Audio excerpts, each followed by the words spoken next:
Okay, so the first file that I want you to go after,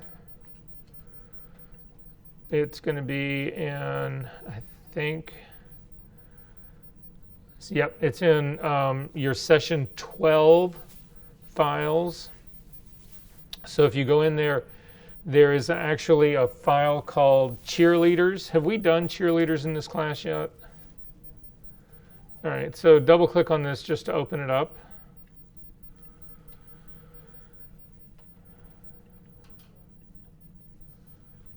And let me get rid of these other things. Yeah, Kennedy.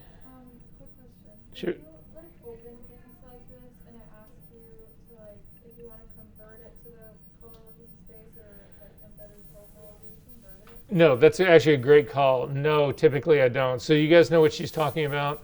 So you open up a file, there's a mismatch in color spaces, and that part, yeah. So they give you two options or three options. You can do nothing. You can actually convert it to the working space, or you can use the space that it's already in. Typically, I'll leave it in the space that it's already in. There's no advantage to shifting that color space. It will never, if a color space is too small, it'll never get bigger. It'll just stay really small in a much, imagine it just stays small in a bigger room. That's all it does. So there's no advantage to doing it. So I just let it, I leave it as it is. However, Photoshop is clever enough to be doing the color changes for you, so it appears to you as if it is in that other, is in your native color working space. Okay, but there's no upside to changing it. Okay, so a picture from 1978. That has suffered again. I mean, it's a classic. You guys see this happen all the time. The problem that we've got in this is that it's a photograph that's actually made using dyes and silver, you know, old school photography, but this will actually happen using current inkjet technology as well.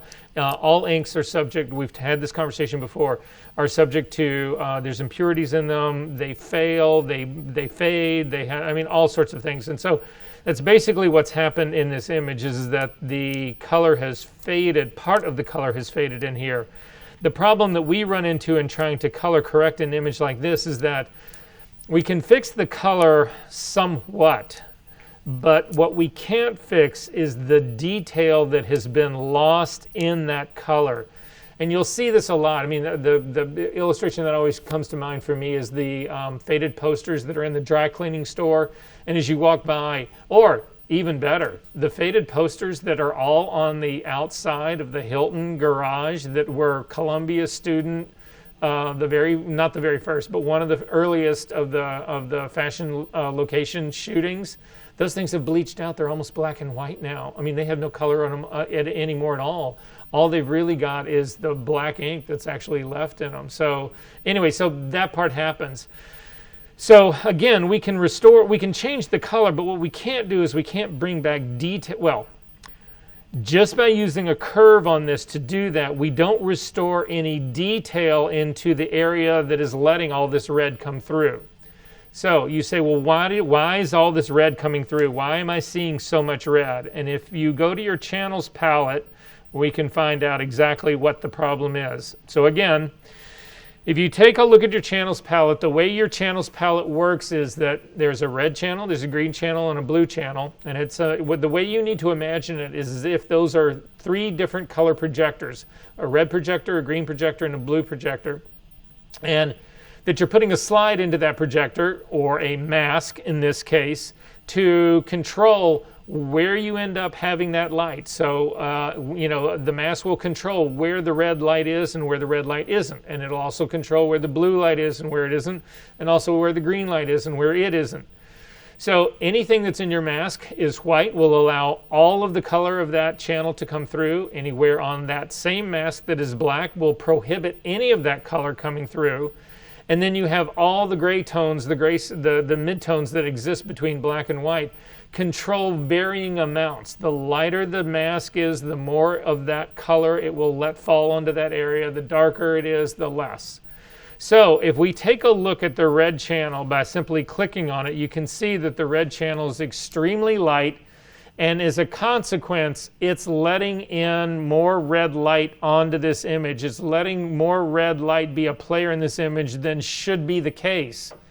So I can actually work directly on layers. I can actually make this layer darker if I want to, which will subtract some of this light. So to see that, we can actually do it in real time. So I'm going to hit Command L to bring up the levels dialog box. We are going to now be working directly on this. This is a destructive move, so I'm going to hit cancel here first. And let's just play this safe. Go ahead and make a duplicate of your background layer. So I'm over in the layers palette, Command J to make a duplicate of it, and then I'm going to click on the red channel again. So now when I do the destructive move on this channel, it's going to happen to that top layer, but it will not happen to the bottom layer. So if something goes wrong, I've still got my virgin that I can get back to, and everything will be hunky-dory. So I can make this thing darker. Again, Command L will bring up the levels dialog box, and I can take the white slider and I can pull it down. That actually makes it lighter. I can take the black slider and drag it up, and it makes it darker. Now, to see this happen in real time, simply do not select your RGB channel, just turn on the eyeball. So you can see now, take a look at my screen. You guys you can never see this shit on my screen. I hate this room. At any rate, I've got the eyeball on the RGB channel turned on so you see the whole image, but the red channel itself is highlighted, so I'm only working on the red channel. Command L to bring up the levels dialog box, grab the dark slider and start to pull it forward, and you can see because I'm making it darker, I'm starting to not allow as much red light to come through as I possibly can. And it helps, but what it's not doing is it's not restoring detail to that red channel, which is what has faded. It's not just the color itself has increased, it's actually the channel itself. So if you click on just the red channel, click on the RGB to select everybody, and then just on the red channel again. If you zoom into this, you'll see that there's little to no detail in the sweater. There's a little bit you can see a little bit of the knit of the bottom part of the sweater, but most of the texture of it is gone. Most of the texture in the building and the stone is gone. Not all of it, but a lot of it is actually gone. And so our goal in all of this is not just to fix the color, but the goal in all of this is to restore detail that is now missing in this channel. And we can do that in Photoshop. Before we do that, I'm going to double click on the hand to kick back out. I want to take a look at the green channel by itself. Now you can see in the green channel it's actually considerably darker, and it also has all the detail in the world that you would want. Go in and take a look at the sweater now, and you can see there's full detail, all the detail of the knitting, that's all in there. All the detail in the girl's hair, again, the same thing, there's all the detail in the wood is there, all of that. So I've got detail in my green channel, and then finally, if you double click on the hand to kick back out and go down to the blue channel and take a look at that, you can see in a weird way I've got sort of an opposite problem that's actually happening here. And in this case, if we zoom in, you can see that I've pretty much got what's happening in the blue channel right here in the terms of the girl sweater is completely blocking up. I will see if later on if that's a problem. If it is a problem, we can actually go after that part as well. But right now I've got good solid detail in my green channel. I have no detail in my red channel, and I've got probably too much in my blue channel, but we'll see how this whole thing goes. So to fix this, what we need to do is we need to add tone to the detail, a tone to the red channel, but we also need to add detail to it. And there's no way I can do that using levels or curves. All that levels and curves will do is take whatever tone's there and make it darker, lighter, more contrasty, less contrasty. It's never going to introduce detail. In order to do that, we need to steal detail from somewhere else, and we can steal it from another channel. And that's what we're going to do right now. So what I'm going to do is I am going to try to steal some of the green channel's detail and put it into the red channel to not only make the red channel darker and therefore remove some of the red, but also to restore the missing detail that's actually in it. That's going to be my move. Now, in the old days of Photoshop, and I mean the really old days of Photoshop, everything was done, layers did not exist in Photoshop. Everything was done with channels. All the work that you would ever do was done in channels. So I go back far enough in this that I can remember, and it became this huge, huge, huge phenomenon. Somebody had figured out how to actually create a drop shadow in channels in Photoshop. It was like 300 steps, and they published it, and the entire Photoshop community went wild because nobody had ever seen anything like that.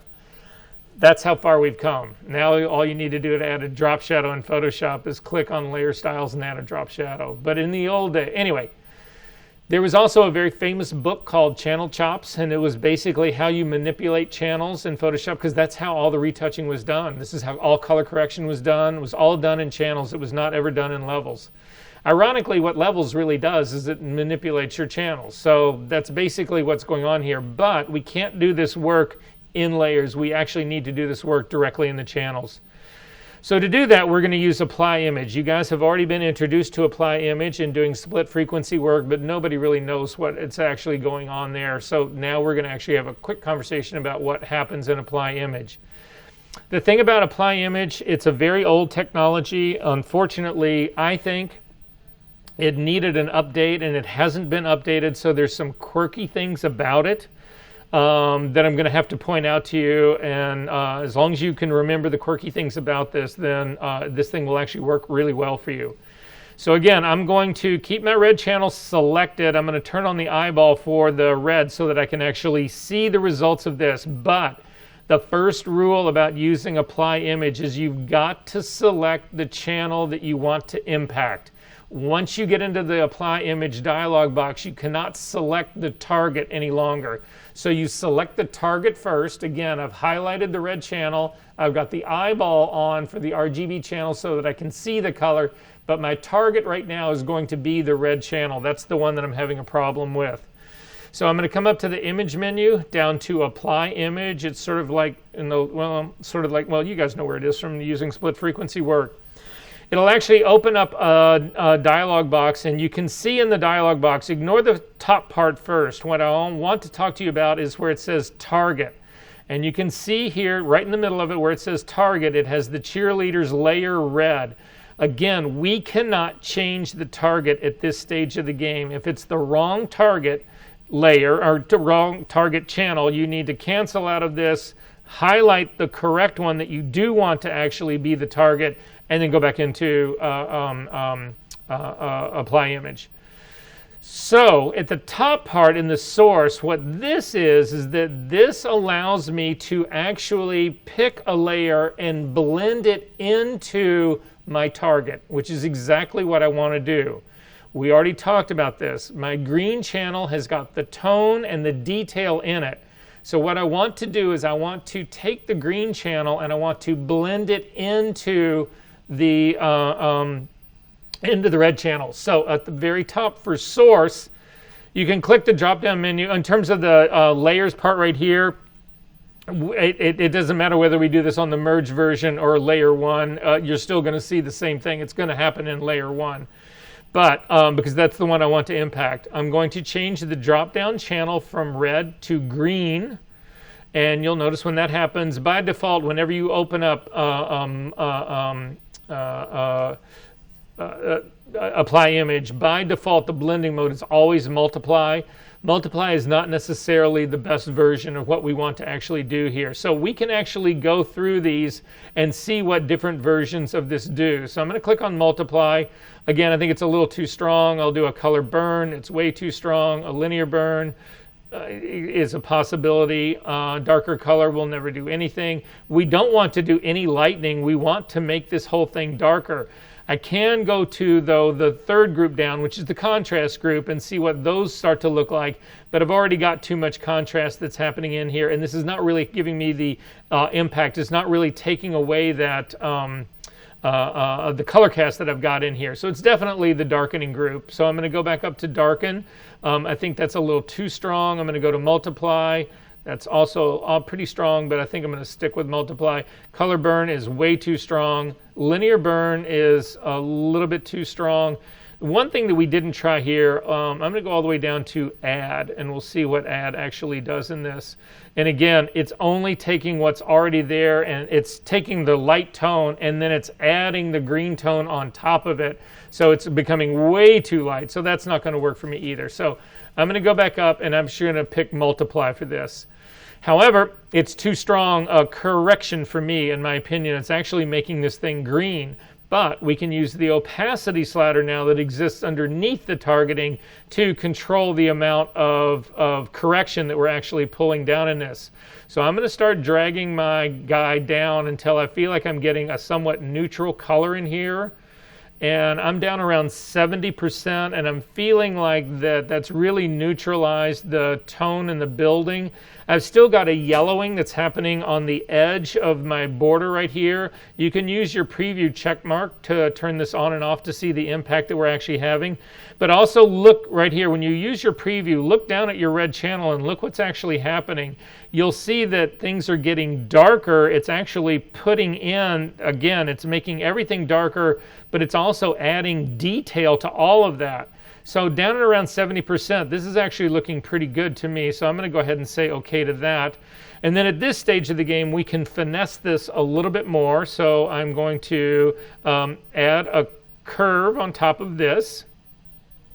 When I get on the curve on top of this, we can actually click on the auto button here to sort of see what happens. And all the curve did was actually make it a little darker. However, so I'm going to go back to the default curve. To do that, look at the top of your properties panel under preset. You can click on preset, you'll get a drop-down menu, and if you go up to the very top and click on default, that's what happens when you put a curve on but nothing has happened. So there's no points on this. This is not going to, this is a curve on there, but the curve hasn't changed anything. However, these autos, this is not the only auto that you can actually use to have an impact on this. If you hold down your option key and you click on auto, it will actually bring up the auto options. And in these auto options, different things, basically they are different ways to try to control the tonality of the image, but also to control the color. Now, by default, this enhanced brightness and contrast is the default. However, it's not the one that most people use. Most people instead use the fine dark and light colors. If you actually click on that, you can see that I get a much more neutral background in here. Again, if I come up to enhance per contrast, not really helping me at all. And then enhance monochrome contrast doesn't seem to be doing anything. So I can click on the fine light and dark colors, and that actually looks reasonably good to me. You can also click on snap neutral midtones. That doesn't seem to have much of an impact. It's actually taking what little colors in those girls' faces out of their faces. So I'm going to go ahead and leave this as fine, light and dark colors, and say okay. Then you can turn this on and off and see if you felt like that actually helped things. For me, I don't think it does. I think it makes things too cold. So again, I'm going to go up to the top where it says preset in my properties. I'm going to click on that, and I'm going to change it back to default because that gets rid of any corrections that have been done on that. And I'm simply going to lighten my image up. I think this image looks too dark. So I'm going to click in the midpoint, and I'm just going to start lifting the midtones up in this to see how this goes. I don't see any change at all because the eyeball of my curve is not turned on. So clearly I took that way too far. So I just want to brighten this up a little bit. I'm just going to boost this up just a touch. And I'm going to come over to history and do a snapshot of this. And go up to the top of my history panel and click on where we started and where we are right now. And I think you'll agree that that's a massive improvement. Questions about this? Look what also happened in the red channel. If you click on the red channel, turn off, click on the whole RGB channel and then click on red channel here, and you can sort of see what this is, what it looks like in after we blended in green detail into this. Go back up to the original cheerleader part at the top and click on the red, and you'll see that actually we've seriously added, an enormous amount of detail in addition to tone. Questions about this? It's color correcting that you can't really do with curves. You can close that up. We don't need to save that guy. The next thing I do want to actually is a file that I just built for you guys. If I can get everybody to go to our server. Inside the server, there is a file that you guys can get at. It's not in the Dropbox. It's right next to it. It's called Depth Map Exercise. Do me a favor, do not launch it from there. Copy it to your desktop and then launch it. If everybody launches it from the server, it'll drag the server down and it will never work. So I'm going to copy mine.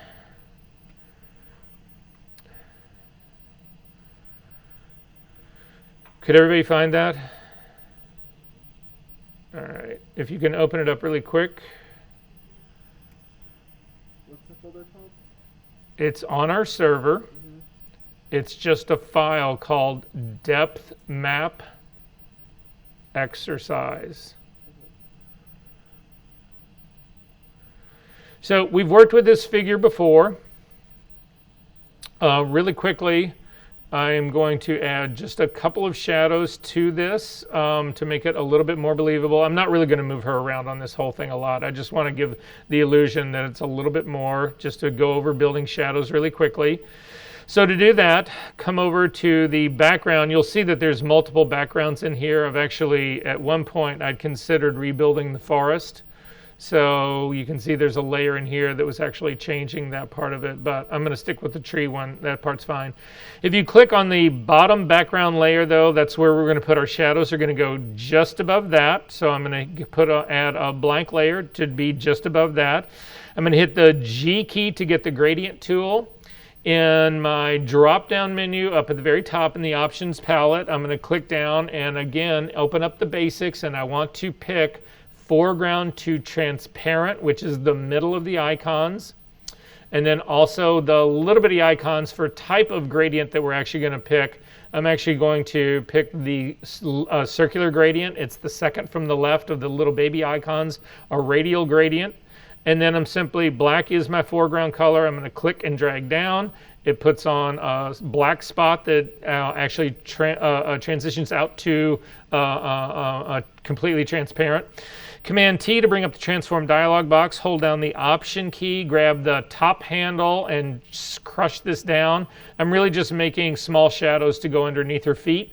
I'm going to keep holding down the option key. Holding down the option key basically allows you to select only one handle, but it controls the opposite handle equally. So again, I'm going to make this thinner now, or skinnier. Hold down the option key and drag in so that it's smaller. And then I'm going to drag this down and put it under 1 foot.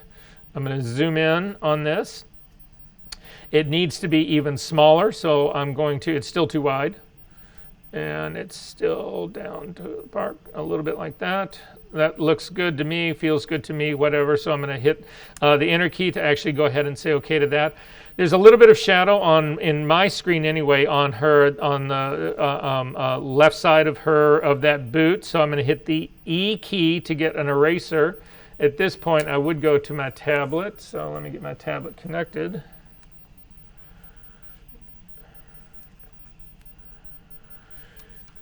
E key, check up at the top. It is a brush, 100% opacity, small flow, 7% seems fine like that. And then I'm just going to scrub away on the left side of that to get rid of the shadow on that part, and if there's a little bit on the right side. If you don't feel like that shadow is strong enough, simply make a duplicate of it by hitting Command J. That will actually make another darker version of it. Again, I've got other areas now that I can see that actually I need to sort of back off a little bit. If you feel like the double is too strong, you wish you only had like 1.5 times, just drop your opacity slider of the second of them and you can control it. So you can get it sort of anywhere in between. I'm going to add another new layer to do the shadow on the other foot. Back to the G key to get the gradient tool. Click and pull down to get a gradient. Command T to actually transform it. Hold down the option key to crush it.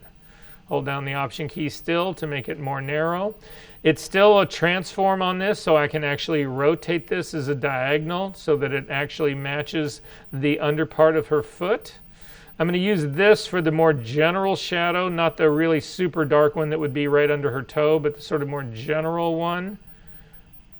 And sometimes it wants to snap up and down. If you can't get it perfectly oriented in the space that you want it, use your arrow keys. It will allow you to tap it down in really slow, small little increments. So that's what I'm going to do. Hit the return key to accept that. Hit the E key to get my eraser. Kill all of the shadow that's actually right behind her. That part would never exist. I'm going to add another new layer on top of this because there needs to be a greater shadow underneath her toe, although I'm going to let her toe appear as if it's coming off of that rock and not against it. So again, G key to get the gradient tool, click and pull out a gradient, Command T, hold down the Option key. It's the same steps over and over and over again. I'm going to bring this underneath the front part of her foot, rotate it slightly. Go ahead and say OK to that. Hit the E key for the eraser tool. She wouldn't have a shadow right in front of her, so I'm going to take care of that part.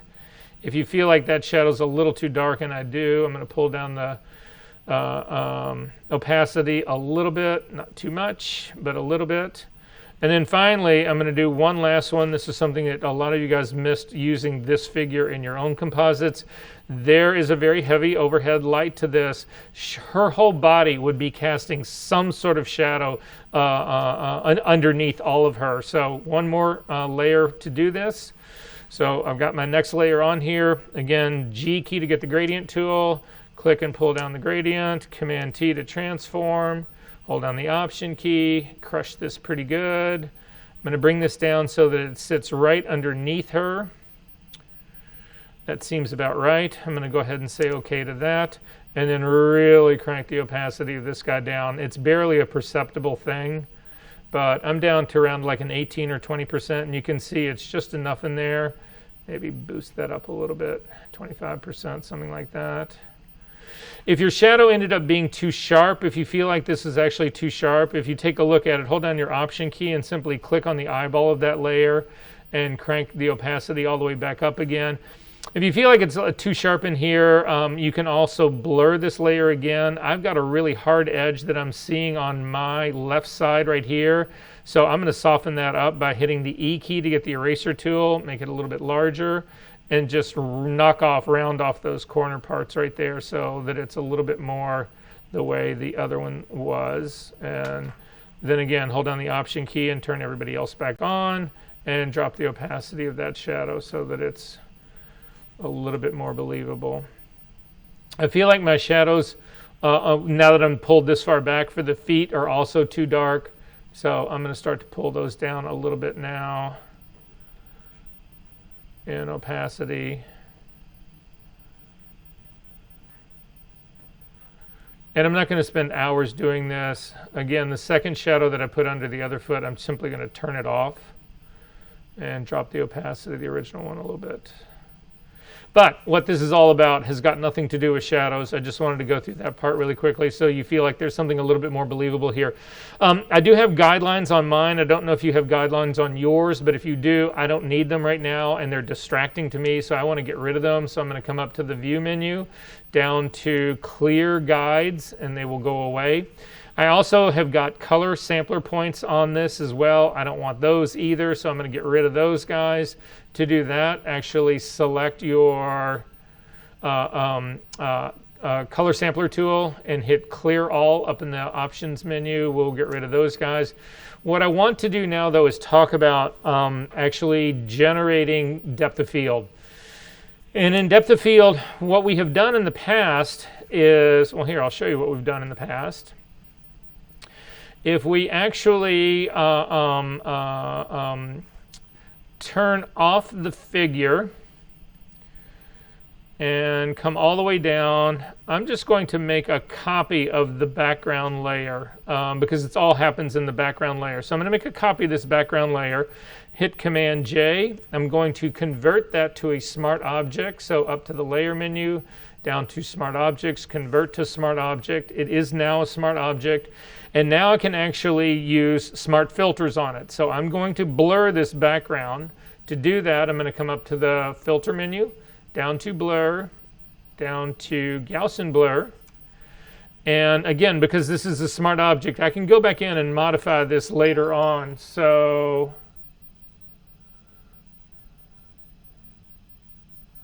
sorry. I'm going to leave it just at 30. It's a real extreme, but I can see it. And then once I get my mask in place, I can change it. So I'm going to go ahead and leave it at a 30.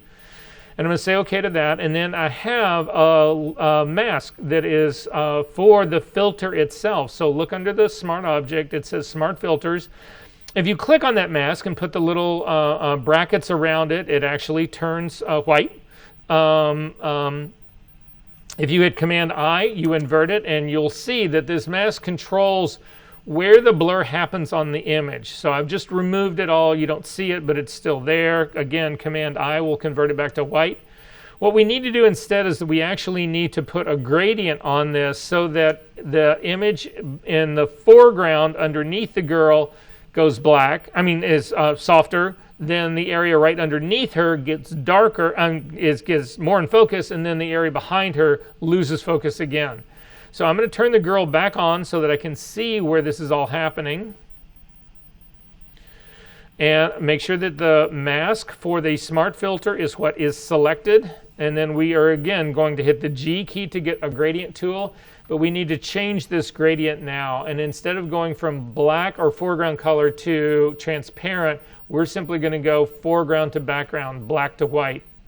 But we are going to change the type of the gradient that we've got. Instead of using a linear gradient or a circular one, we're going to go to the fourth one over, which is a reflected gradient. So if you click on the reflected gradient and then come over to your image, I'm going to start right about where her knees are, and I'm going to click and I'm going to pull down just below her feet. And what you can see that's happened is that, again, I'm going foreground to background, and what that's doing is pretty much the exact opposite of what I want. But take a look at the mask that you can actually see. It actually, when I pulled that small gradient in the middle, it actually gave me the foreground color there, and then it goes off. Well, here, hold down the Option key and simply click on the mask for your smart filter, and you'll see what it does. So the area where it's white is actually showing the blur. I want the exact opposite of this. I want the inverse of this. So I'm going to hit the X key to flip my foreground and background colors so that all I need to do is pull this gradient again. And you'll see if I come up here, I'm going to do it while we're just looking at the mask. And I'm going to click and drag down again, and you'll see it inverts the complete thing. You'll also notice I can come down and click and pull another gradient out, and it redraws the gradient every single time I do it. So you can do these over and over and over again until you get them right. I'm going to turn everybody else back on so I can sort of see what's going on here. And again, what I'm looking for is a small area. I can continue to pull this that looks like it's right underneath her that is actually sharp. And on the last pull, I've got one that's actually, it is giving me that really sharp area next to her, really soft foreground, really soft background. So now all I need to do, the reason I do it with such a strong amount of blur on it is it just makes it easier to see to get it in the right spot. Then I can double click on the Gaussian blur to open it back up and then drop it down to something reasonable. So something reasonable for me is going to be more in the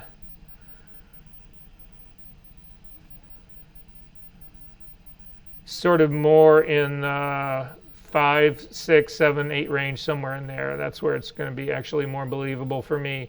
And I'll go ahead and say OK to that.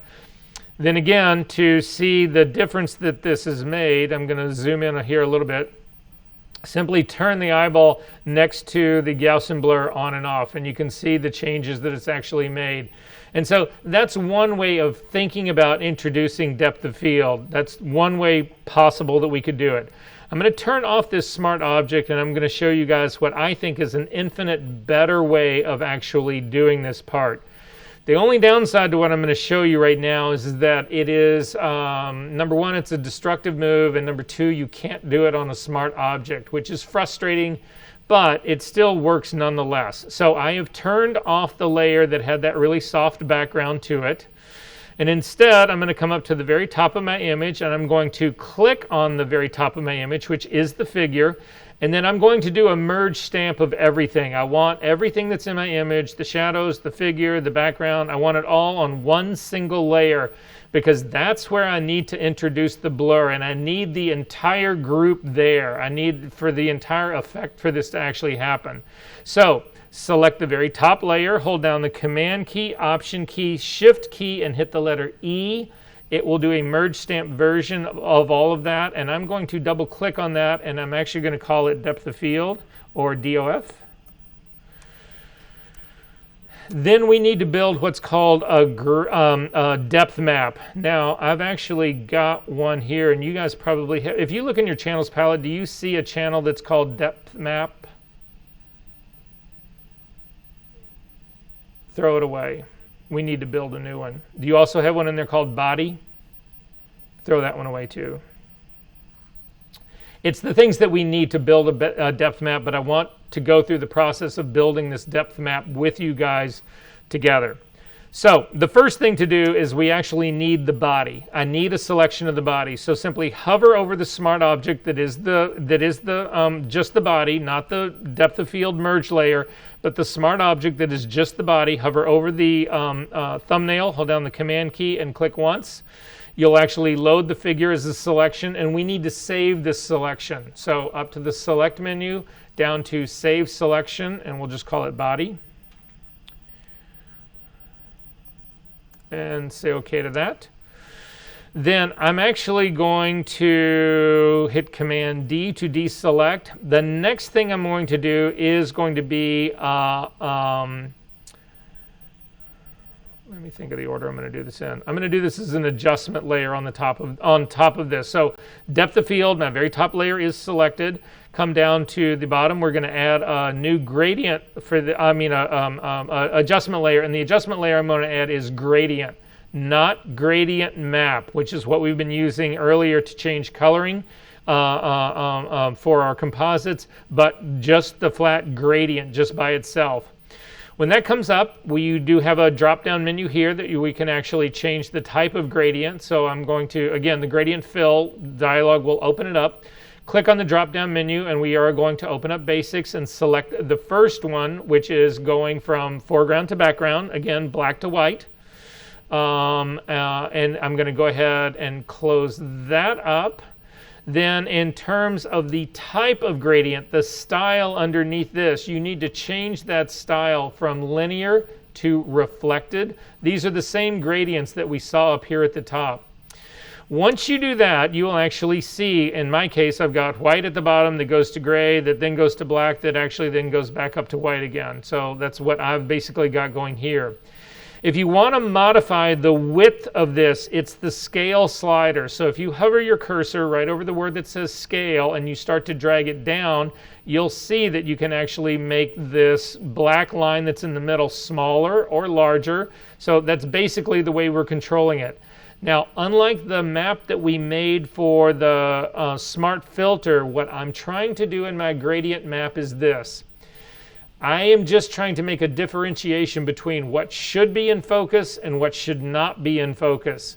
And that's determined by black and white. Now, we can change this, we can flip it, just like you can invert anything. But right now, what our goal in this is to have anything that we want to be in focus in this image needs to be black.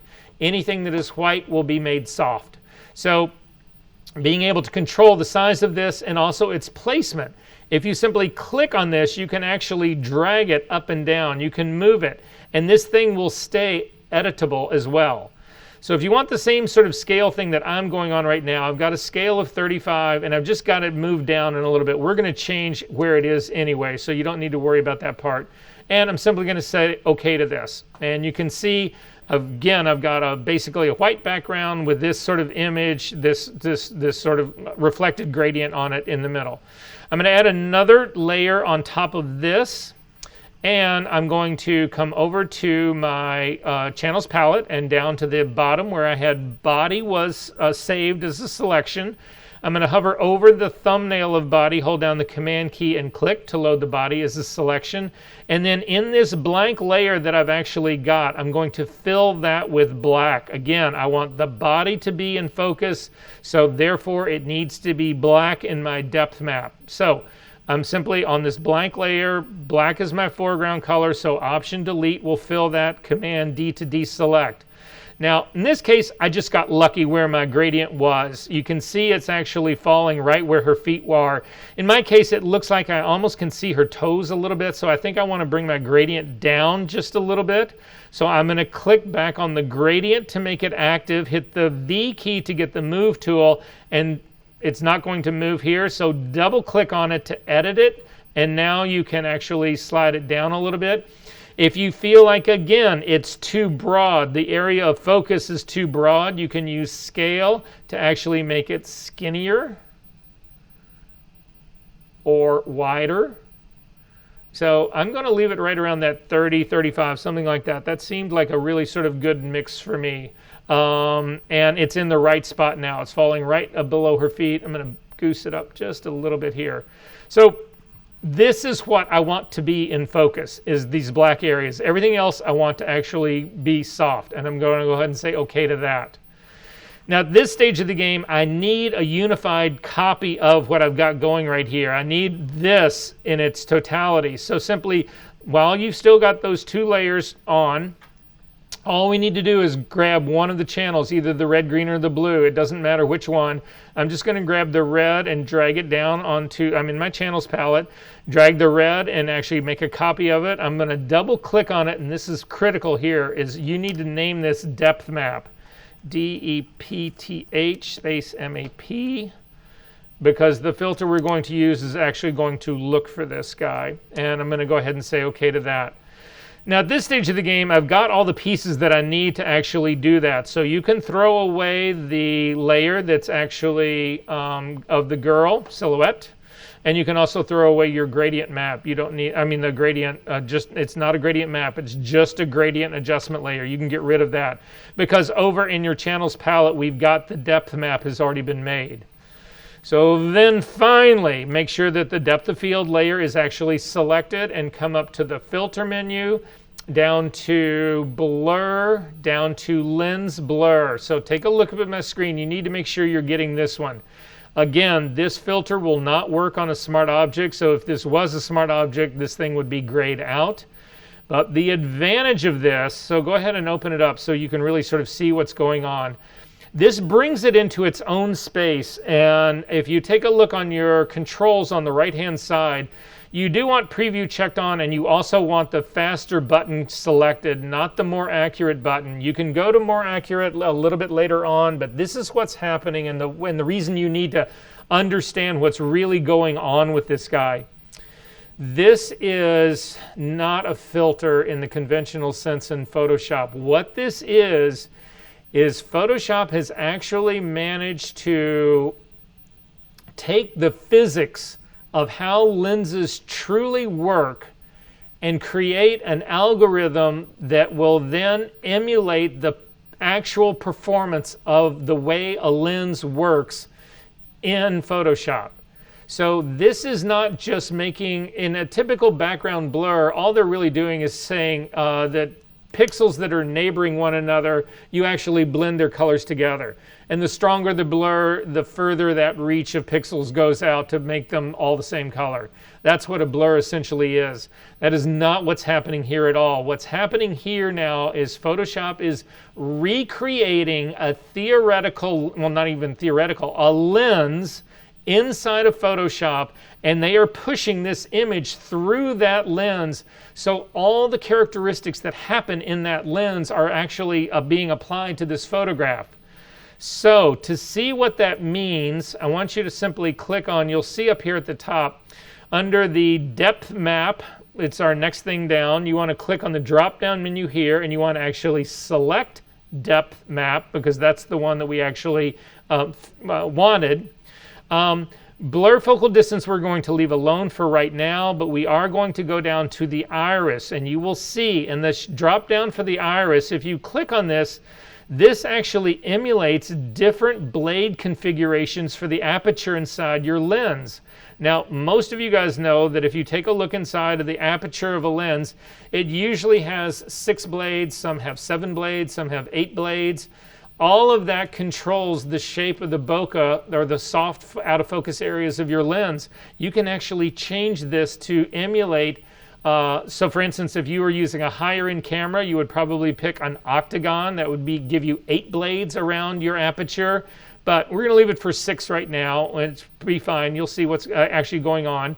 But look at this, you can change the blade curvature. It's actually the shape of the blade, so that you can emulate the blades that you would get on a Hasselblad lens or a Zeiss lens as opposed to a Nikon lens. I mean, that's how crazy they have gotten in this. Radius is going to control this though, so I want you to grab the radius of this and I want you to drag it up, and I want you to hit it pretty hard. So I'm going to drag the radius up into like the 30, I'm almost at 40.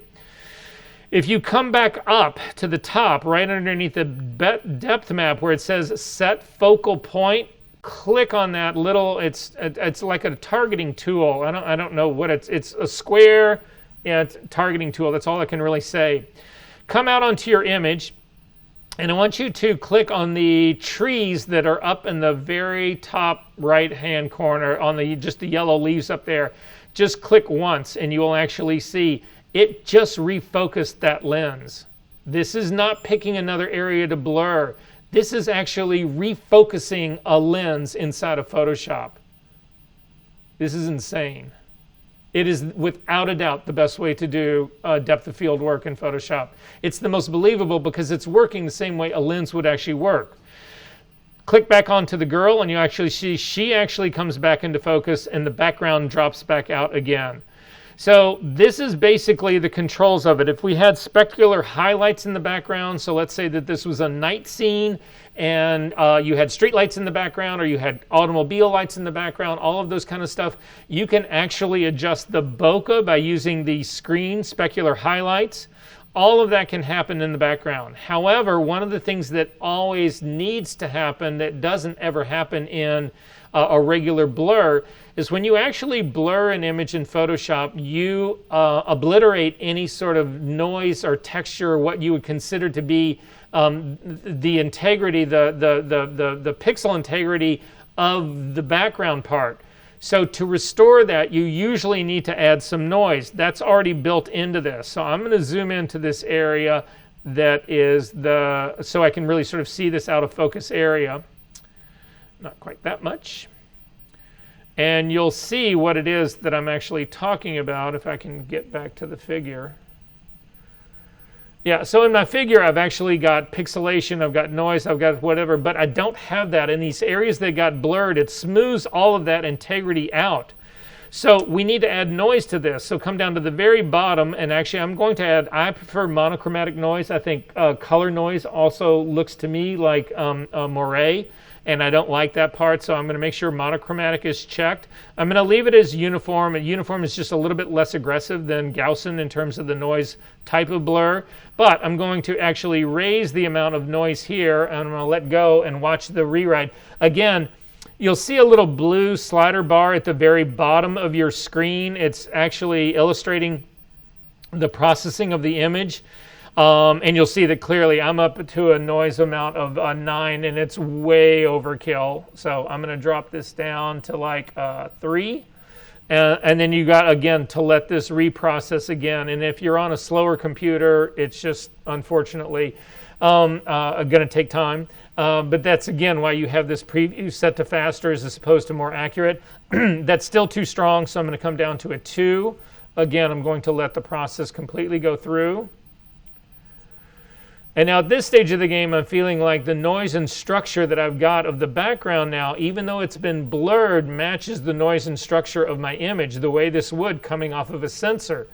You can use your preview check mark at the very top to turn this off, but you'll also notice when you turn it off, it's got to redo all of the processing. And then when you turn it back on, it's going to have to redo the processing again. So this is somewhat labored exercise in here. But I'm going to zip back out. And when you zip back out, it's going to have to reprocess.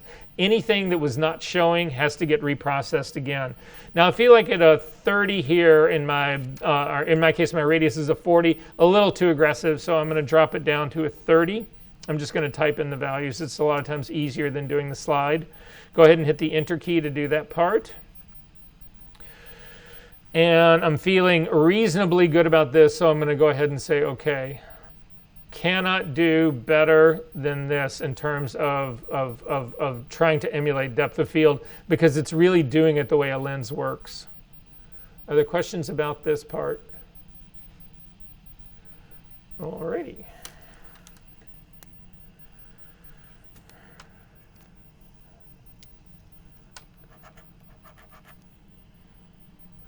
Now would be a good time to take a break. So we're going to call this almost quarter till. Let's make this a hard break, guys. If you could be back at 3 o'clock, that'd be great.